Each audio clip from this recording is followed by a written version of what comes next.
जय जय श्री श्याम। कलयुग में अगर कोई देवता सबसे जल्दी सुनता है, सबसे पहले सहारा देता है, तो वो है खाटू वाले श्याम बाबा। हारे का सहारा बाबा श्याम हमारा, ये सिर्फ एक नारा नहीं है दोस्तों, ये एक अटूट विश्वास है। आज मैं आपको सुनाता हूं उस महान आत्मा की कहानी जिसने अपना शीश दान करके कलयुग के हारे हुए लोगों का सहारा बनने का वरदान पाया। ये कहानी है बर्बरीक की, भीम के पौत्र और घटोत्कच के पुत्र की। जब द्वापर युग में महाभारत का युद्ध नजदीक आ रहा था, तब एक ऐसा योद्धा था जिसकी शक्ति देवताओं को भी चिंता में डाल देती थी। बर्बरीक, जिसकी माता मोरवी ने कठोर तपस्या करके 3 अचूक बाण प्राप्त किए थे। ये बाण कोई साधारण अस्त्र नहीं थे। पहला बाण उन सभी को चिन्हित करता था जिन्हें मारना है, दूसरा उन्हें जिन्हें बचाना है, और तीसरा बाण वो सभी चिन्हित शत्रुओं का संहार कर देता था। सिर्फ 3 बाणों से पूरा युद्ध समाप्त करने की शक्ति, यही थी बर्बरीक की विशेषता।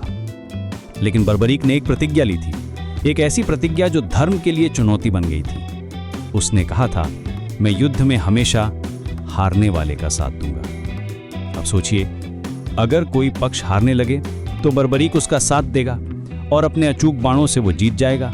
फिर दूसरा पक्ष हारने लगेगा तो बर्बरीक उसका साथ देगा। इस तरह युद्ध कभी समाप्त ही नहीं होता। ये स्थिति धर्म की स्थापना के लिए एक बड़ी समस्या थी। भगवान श्री कृष्ण को पता था कि बर्बरीक की इस प्रतिज्ञा से महाभारत का उद्देश्य ही समाप्त हो जाएगा। इसलिए उन्होंने अपनी दिव्य लीला रची। एक दिन जब बर्बरीक युद्ध के लिए कुरुक्षेत्र की ओर जा रहा था, रास्ते में उसे एक ब्राह्मण मिला। ये कोई साधारण ब्राह्मण नहीं था, ये स्वयं श्री कृष्ण थे। लेकिन बर्बरीक को इसका पता नहीं था। ब्राह्मण वेश में श्री कृष्ण ने पूछा, वत्स, तुम्हारे बाणों की शक्ति क्या है? बर्बरीक ने गर्व से कहा, मैं इस पीपल के पेड़ की सारी पत्तियां एक ही बाण से भेद सकता हूं। श्री कृष्ण ने कहा, तो दिखाओ। बर्बरीक ने अपना धनुष उठाया और बाण चलाया। आश्चर्य, सारी पत्तियां छिद गईं, लेकिन एक पत्ती बची रह गई। बर्बरीक परेशान हो गया। उसने देखा कि वो पत्ती ब्राह्मण के पैर के नीचे दबी हुई थी और बाण उस पत्ती के चारों ओर घूम रहा था। उसी क्षण बर्बरीक को समझ आ गया, आप कोई साधारण ब्राह्मण नहीं, आप स्वयं श्री कृष्ण हैं। आंखों में आंसू लेकर वो श्री कृष्ण के चरणों में गिर पड़ा। प्रभु का दर्शन पाकर उसका हृदय भक्ति से भर गया। श्री कृष्ण ने अपना असली रूप दिखाया और कहा, वत्स, मुझे दान चाहिए, मुझे तुम्हारा शीश चाहिए। यह सुनकर बर्बरीक ने एक पल भी नहीं सोचा।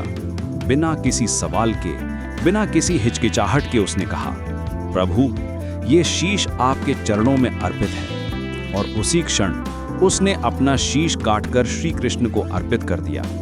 यह था शीश दान, संसार का सबसे बड़ा बलिदान। श्री कृष्ण बर्बरीक के इस निस्वार्थ त्याग से अत्यंत प्रसन्न हुए। उन्होंने आशीर्वाद दिया, कलयुग में तुम श्याम नाम से पूजे जाओगे।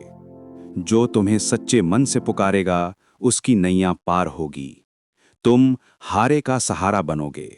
और इस तरह बर्बरीक बन गए खाटू श्याम बाबा, कलयुग के सबसे करुणामय देवता। आज राजस्थान के खाटू धाम में बाबा श्याम का भव्य मंदिर है, जहां बर्बरीक का शीश प्रकट हुआ था। यहां रोज हजारों भक्त आते हैं, हारे हुए, परेशान, निराश लोग। और बाबा श्याम किसी को खाली हाथ नहीं लौटाते। जहां सब रास्ते बंद हो जाते हैं, वहीं से बाबा श्याम रास्ता बना देते हैं। जहां इंसान हार मान लेता है, वहीं से बाबा श्याम की कृपा शुरू होती है। तो अगर आप भी जीवन में कहीं हार गए हैं, अगर लगता है कि कोई रास्ता नहीं बचा, तो याद रखिए, श्याम, मेरे श्याम आपका इंतजार कर रहे हैं।